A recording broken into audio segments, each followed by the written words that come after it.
Morjesta vaan kaikille, se on Karke täällä. Tänään mulla olisi teille uusi video ja mä en tiedä taaskaan mikä toi gameplay tulee olemaan tossa taustalla, mutta toivottavasti kuitenkin tykkäätte sitä. Mutta mistä mä ajattelin tänään vähän se puhua on ja kertoo ehkä vähän sen näitä jotain vinkkejä tänne YouTubeen. Ja mä tiedän, että nyt varmaan kun kesä on alkamassa ja tälleen näin, niin jotkut teistä saattaa miettiä, että okei, niin että mä aloitan nyt YouTuben, tai sitten jos teillä on jo kanava, että okei, nyt mä alan tekemään vähän se aktiivisemmin videoita ja mä koitan tavallaan pärjätä ehkä vähän paremmin mitä menneisyydessä tai jotain tämmöstä. Ja mä ajattelin, että mä kertoisin nytten ehkä jotain muutamia vinkkejä siihen YouTubeen ja ehkä, että miten te saatte enemmän näitä tilaajia tällainen, koska mä oon tehnyt YouTubea jo jonkun aikaa. Mä oon tehnyt YouTubea vissiin muutaman vuoden tai jotain tämmöstä. Ja silloin kun mä aloitin, mä olin oikeesti jakamalla. Mä en tiedä yhtään mitä tehdä. Ja se tavallaan oli se syy, minkä takia mun kanava kasvoi todella hitaasti silloin alussa. Ei nyt tee, että se mitenkään olisi räjähtämässä tai mitään tämmöstä, mutta kuitenkin, että mä silloin sain tyyli jotain 5 subaa ja jossain 2 viikossa tai tämmöstä, että se ei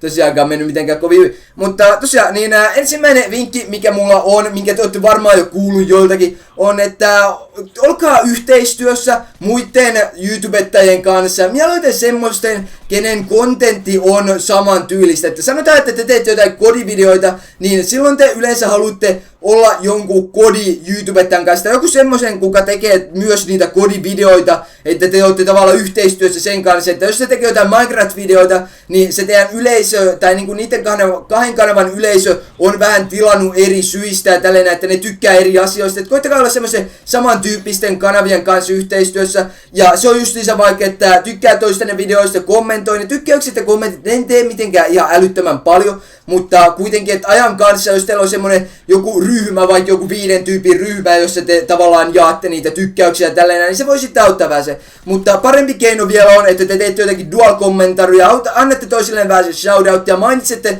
toistenne niinku tätä kanavaa vähän se niissä kommentaruissa vaikka ihan parilla sekunnilla tai tämmöisiä niinku pieniä juttuja tämmöisiä, niin te voitte tavallaan kasvattaa sitä teidän kanavianne yhdessä. Ja toinen mikä mulla on, mitä mä näen, että aika moni YouTubettaja tekee, ei vaan Suomessa, mutta ihan tälle ulkomaillakin, että oikeesti älkää tehkö vihollisia tai älkää spämmätkö, koska sitä ei oikeesti ikinä tiedä, että milloin se tulee kostautumaan. Esimerkiksi mullakin on niinku ollut pari kertaa semmonen, että on ollut jotain session joinaajia tai on ollut jotain niinku, ketkä puhuu mulle niinku paskaa ihan jostain syystä, ne vaan haluu oikeesti puhua shaibaa. Ja sitten joskus, että ne aloittaa jonkun kanavan tai jotain tämmöstä tai sitten mitä onkaan. Ja sitten ne tavallaan haluis sen jonkun apua, mutta jos te olette joskus menneisyydessä puhunut jotain shaibaa jollekin, niin se luultavasti ei ehkä halua auttaa teitä mitenkään kovin paljon. Ja oikeesti niinku sinä, että te puhutte shaibaa, te ette voi voittaa yhtään mitään. Semmonen, että te vihaatte jotain tyyppiä tai tällainen, oikeesti sitä ei koskaan tiedä, koska se tulee kostautua teille. Että älkää tehkö sitä, vaikka joku voisikin välillä vähän ärsyttää, niin sanokaa vaikka sitä asiallisesti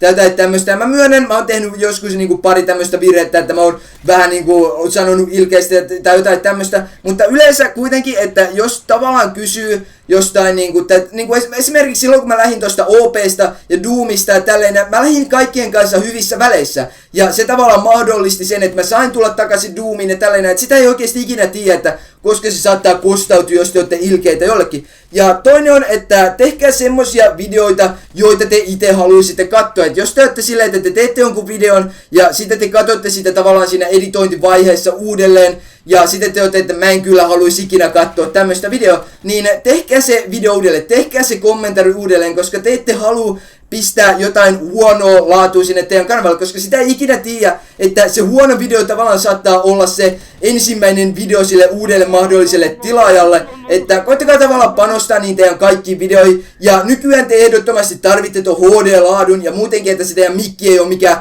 ihan semmonen hirveän rätinä mikki, ja jos teillä on semmonen, että teillä vaikka kuuluu sitä puhallusta tai niitä tai niitä ihmeääniä, kun te teette sitä kommentaria, niin pistäkää vaikka oikeesti joku sukka tai joku tämmönen siihen mikin ympärillä, koska sekin auttaa sitä. Että mulla on tommonen pop-filteri, mikä on silleen ostettu erikseen, mutta jos ei halua ostaa semmoista, niin te voitte vaan pistää jonkun sukan tai jotain tämmöstä, jonkun kangaspalan tai mitä tämmöstä onkaan, että siitä tavallaan tulisi mahdollisimman mukavan kuulonen. Ja mä just kuulen jotain tämmöisiä, että ne on oikeesti ihan hyviä kommentoimaan, mutta niillä justiinsa on, että niiden mikin laatu ei ole mitenkään kovin hyvä. Ja nykyään se mikin laatu myös on aika tärkeä, ehkä ei ihan yhtä tärkeä ainakaan mulle kuin mitä sen kuvan laadun. Voi olla, että joillakin on eri mielipide tästä, mutta se kuitenkin on, että koittakaa panostaa siihen teidän laatuun kuitenkin. Ja sitten myös, että käyttäkää aikaa siihen editoimiseen, että esimerkiksi jos mä leikkaan näitä mun videoita, niin semmoiset pienet asiat, että mä pistän sen tavallaan, kun ne klipit vaihtuu, niin se tavallaan silleen feidaa.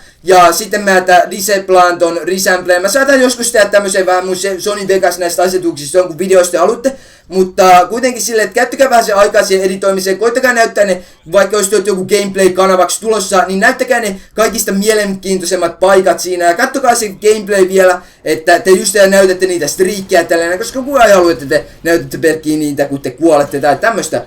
Ja sitten myös joku, missä mä teen itse asiassa aika huonosti itse, on, että koittakaa tavallaan erottua siitä joukosta. Mä koitan ehkä erottua joukosta näillä mun gameplayllä, mutta jos on tämmönen joku keskivertopelaaja, niin koittakaa keksiä jotakin omaa niihin teidän videoihin, että mitä mä oon vaikka ajatellut näin mun videoihin, että mä lopettaisin jokaisen videonkin kysymyksiä ja sit mä ehkä vastaisin siihen mun seuraavassa videossa tai tämmöstä. Että se saattaa itse asiassa olla jotain, mitä mä tuun tekemään tulevaisuudessa, mutta koittakaa niinku se joku keino, millä te tavallaan erotutte joukosta. Ja nykyään se on aika vaikeeta, koska on jo YouTubettä niin moneen eri lähtöön, mutta jos te keksitte sen jonkun jutun, joka tavallaan saa teidän kontentista erilaista. Esimerkiksi mä tiedän vaikka tuolla Tom Wildilla on se What Up, että silloin kun joku menee sinne striimiin, niin sitten ne sanoo, että what up, ja yleensä kun tyyppi sanoo vaan, että moi ja jotain tämmöstä, niin sekin tavallaan tekee siitä se striimistä vähän erilaista. Se justiinsa, että se erottuu sillä, niin pienelläkin jutulla voi erottua jostakin joukosta, tai sitten että ottaa jotain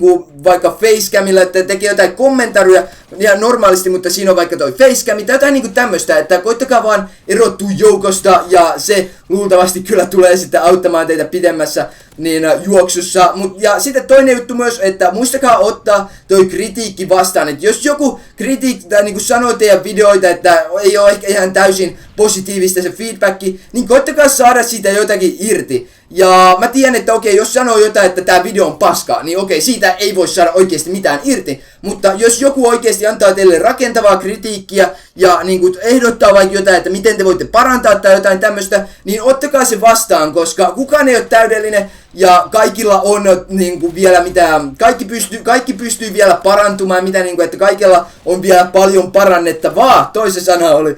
Ja sitten vielä yksi juttu, tai pari juttua, mitä mulla olisi, että mä tiedän, että esimerkiksi tää PewDiePie, sillä on tosi suosittu kanava tällainen, että tää ei ehkä päde kaikki, mutta pääpiirteittäin koittakaa tavallaan pysyä yhdessä pelissä, tai ainakin parissa pelissä, että okei, on just ja PewDiePie jotain näitä kanavia, jotka lataa ihan älyttömän monta eri videopeliä, mutta jos te olette yleensä silleen, varsinkin Suomi-skenessä ehkä, että kun ei ole kuitenkaan mitenkään niin älyttömän paljon näitä, mikä silleen, että ei pysty kasvaamaan mitään, että saa jotain miljoonatilaa, niin koittakaa tavallaan pysyä siinä yhdessä tai kahdessa pelissä, että mua itteeni, kun mä menen jonkun kanavalle, ja sitten okei, mä katson jonkun yhden video, ja se vaikuttaa hyvältä, mutta sitten mä huomaan, että siellä on kodin lisäksi myös jotain Minecraftia, GTAta ja mitä kaikkia jotain CS ja tällainen, että koittakaa tavallaan pysyä siinä yhdessä jutussa, koska niin kuin mä sanoin aikaisemmin tuossa, että mitä tässä network-jutussa vaan se, että ne tavallaan tilaa sen yhden jutun takia yleensä. Mä tiedän, että on erilaisia tilaajia kanssa, mutta yleensä ne tilaa sen yhden jutun vuoksi ja sitten ne ei katso niitä Minecraft-videoita ja sitten se on vaan inactive subaajia ja kaikkea tämmöstä. Että se on vähän se, ja sitten myös yhtenä tärkeimpänä on ehkä, että aloittakaa huvin vuoksi. Älkää olettako heti, että teidän kanava räjähtää ja että te tiedätte ja älyttömästi rahaa, koska mullakin on jotain tämän kokoinen tää kanava, melkein 20 000 tilaajaa, ja mulla on semmonen, että mä pystyisin ostamaan tai pari limsapulloa päivässä, että se ei todellakaan oo mitenkään, että te tuutte miljonääriksi tai mitään tämmöstä. Ja sitten vielä viimeisenä, että muistakaa olla tasainen, että koittakaa ladata vähintään se 3 kertaa viikossa, että jos mitä useammin sitä parempi ehkä, kunhan ei mene silleen, että tulee jotain 3 videoa päivässä, niin sitten se saattaa olla vähän se spämmäämistä. mutta kuitenkin yleensä, että koittakaa olla tasainen. Ja mä tiedän niinku jotain YouTubettajia suomalaisiakin, että ne tekee tavallaan, että yhtenä viikkona ne lataa joka päivä jonkun video. Ja sitten seuraavana viikkona ne ei lataa yhtään videoa. Että tehkää vaikka silleen, että tehkää niitä videoita valmiiksi ja sitten ladatkaa niitä, kun tavallaan huvittaa. Että mun mielestä se on paljon parempi, että sen sijaan, että tulee yhtenä viikkona se 7, on vaikka, että yhtenä viikkona tulee 3 ja sitten sitä seuraavana 4 videoa. Että jotain tämmöistä, että koittakaa olla silleen niinku tasaisen aktiivinen, ettei mitään semmoista, että tulee sitä hirveä rysähysvideoita ja sitten ei enää mitään. Mutta kuitenkin, toivottavasti tää auttoi teitä joitakin ja toivottavasti tykkäsitte tästä videosta. Kiitos katsoitte ja tykätkää ihmeessä, jos tää ehkä auttoi tai ajattelitte, että nämä vinkit oli ihan hyviä. Mutta tosiaan, se oli aika sen. Kiitos katsoitte ja näkyy ensi kerran. Moikka!